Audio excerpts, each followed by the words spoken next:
आज की कथा विभीषण का श्री राम की शरण में आने का पूर्ण विवरण है। तो आज की शिव पुराण कथा आरंभ करने से पहले अगर आपने हमारा चैनल सब्सक्राइब नहीं किया तो दोस्तों सब्सक्राइब ज़रूर कर लिए। आपको इसी तरीके की शिव पुराण कथा हमारे चैनल पे देखने को मिलेगी। तो कथा आरंभ करते हैं।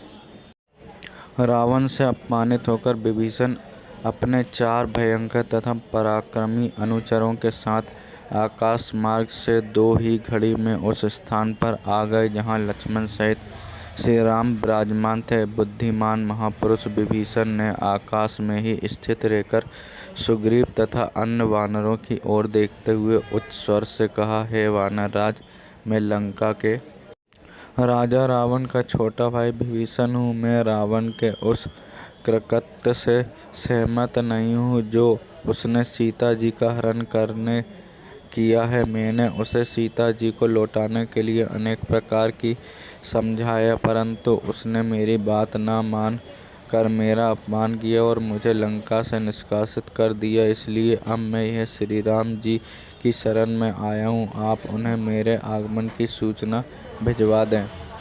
विभीषण की बात सुनकर सुग्रीव ने रामचंद्र के पास जाकर कहा, हे राघव, रावण का छोटा भाई विभीषण अपने 4 मंत्रियों सहित आपके दर्शन करना चाहता है। यदि आपकी अनुमति हो तो उसे यहाँ उपस्थित करूँ, किंतु मेरा विचार है कि हमें शत्रु पर सोच समझ कर ही विश्वास करना चाहिए। एक तो राक्षस वैसे ही क्रूर, कपटी और मायावी होते हैं, फिर यह तो रावण का सहोदर भाई ही है। ऐसा दशा में तो वह बिल्कुल भी विश्वसनीय नहीं है, किंतु आप हमसे अधिक बुद्धिमान हैं। जैसी आपकी आज्ञा हो वैसा करूं।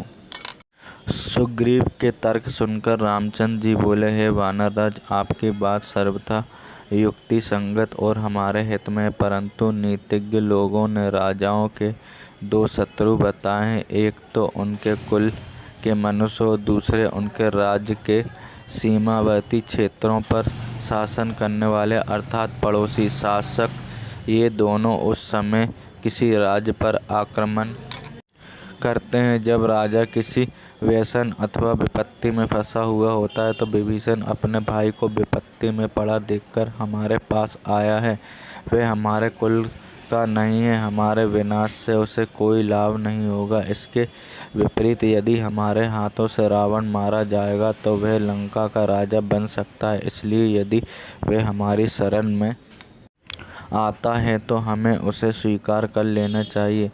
कण्व ऋषि के पुत्र परम ऋषि कंडू ने कहा कि यदि दीन होकर शत्रु भी शरण में आए तो उसे शरण देनी चाहिए। ऐसा शरणागत की रक्षा न करने से महान पाप लगता है। इसलिए शरण आए विभीषण को आभ्र प्रदान करनी ही उचित है।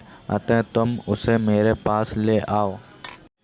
जब सुग्रीव विभीषण को लेकर राम के पास आया तो उसने दोनों हाथ जोड़कर कहा, हे धर्मात्मा, मैं लंकापति रावण का छोटा भाई विभीषण हूँ।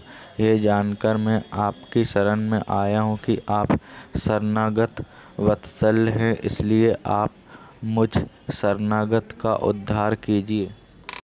विभीषण के दीन वचन सुनकर श्री रामचंद्र जी ने उसे गले से लगाते हुए कहा, हे विभीषण, मैंने तुम्हें स्वीकार किया, अब तुम मुझे राक्षसों का बलाबल बताओ। श्री रामचंद्र का पक्ष सुनकर विभीषण बोला, हे दशरथ नंदन, ब्रह्मा से वर पाकर 10 मुख रावण देव दानव नाग किन्नर आदि सभी से अवध हो गया है। उसका छोटा भाई कुंभकर्ण जो मुझसे बड़ा है, वे भी अद्भुत पराक्रमी, शूरवीर तथा तेजस्वी है। उसके सेनापति का नाम प्रहस्त्र है, जिसने अपने शेर का प्रदर्शन करते हुए कैलाश पर्वत पर दुर्दमनीय मणिभद्र को पराजित किया था। रावण के पुत्र मेघनाद ने तो इंद्र को परास्त करके इंद्रजीत की उपाधि अर्जित की। मेघनाद का भाई महापार्थ भी अकम्पन नामक पराक्रमी राक्षस को मारकर संसार भर में विख्यात हो चुका है। रावण के सेनापति तथा सेना नायक युद्ध कौशल में एक दूसरे से बढ़कर रहे हैं। विभीषण के मुख से लंका के वीरों की शौर्य गाथा सुनकर श्री रामचंद्र बोले, हे विभीषण, इन समस्त बातों को मैं जानता हूँ। इतना सब होते हुए भी मैं आज तुम्हारे सम्मुख प्रतिज्ञा करता हूँ कि मैं रावण का, उसके पुत्रों, मंत्रियों एवं योद्धाओं सहित वध करके तुम्हें लंका का राजा बनाऊंगा। अब वह कहीं जाकर किसी भी शरण लेकर मेरे हाथों से बच नहीं सकेगा। यह मेरी अटल प्रतिज्ञा है।